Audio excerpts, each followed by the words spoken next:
রোনালদোর প্রতি ফিফার কেমন আচরণ রোনালদোকে শাস্তি স্থগিত করে? তাহলে কি সত্যিই বিশ্বকাপের শুরু থেকে খেলাতে চায়?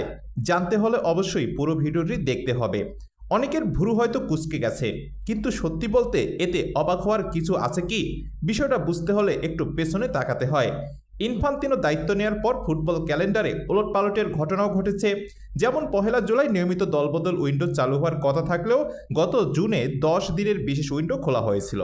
ক্রিস্টিয়ানো রোনালদোকে ফিফা ক্লাব বিশ্বকাপ খেলিয়ে দেওয়ার জন্য এই উইন্ডো, এমন গুঞ্জন ওঠে তখন। তাহলে ফিফা যে এখন রোনালদোর নিষেধাজ্ঞা স্থগিত করবে, তাতে আশ্চর্য হওয়ার কি এমন আছে? কিন্তু প্রশ্নের জায়গা সম্ভবত আছে, আর সেটা যে কেউ তুলতে পারেন। কারণ স্বয়ং ফিফার ওই ম্যাচের পতাকায় লেখা ফেয়ার প্লে কথাটি টেনে। এটা তো ফিফারই দর্শন, তাই না? সবার সমান প্রাপ্য। কিন্তু রোনালদোর ক্ষেত্রে ফিফা যা করেছে তা থেকে সেটা নিশ্চিত হলো। নিয়ম অনুযায়ী লাল কার্ড দেখলে 1 ম্যাচের নিষেধাজ্ঞা অবধারিত। সেই হিসেবে বাছাই পর্বে পর্তুগালের পরের ম্যাচে খেলতে পারেননি রোনালদো।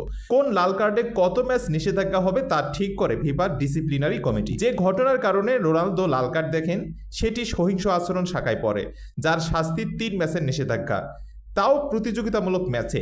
গত মঙ্গলবার ফিফা জানিয়েছে রোনালদোর নিষেধাজ্ঞা 3 ম্যাচেরই। তবে যে 2টি ম্যাচ বাকি আছে সেটি 1 বছরের জন্য স্থগিত থাকবে। কারণ এবারের আগে পর্তুগালের হয়ে ক্যারিয়ারের প্রথম 225 ম্যাচে তিনি একবারও লাল কার্ড দেখেননি। একটা চোখ রাঙানিও অবশ্য দিয়ে রেখেছে ফিফার শৃঙ্খলা কমিটি। যদি আগামী 1 বছরের মধ্যে রোনালদো একই ধরনের কিংবা একই মাত্রার শৃঙ্খল ভঙ্গ করেন, তাহলে বাকি 2 ম্যাচের নিষেধাজ্ঞা কার্যকর হবে। ফিফা কত কৌশলী, তাই না? ঠিক যেন ওই প্রবাদটির মতো, সাপও মরল লাঠিও ভাঙল না। বলতে পারেন রোনালদোর নিষেধাজ্ঞা কমানো হলো, আবার নিয়মও ভাঙ্গা হলো না। ফিফার জন্য একটা করতালি দিতেই পারেন। কারণ ফুটবলের নিয়ন্ত্রক এই সংস্থা যা করেছে সেটা কিন্তু নিজেদের এখতিয়ারের ভেতর থেকেই।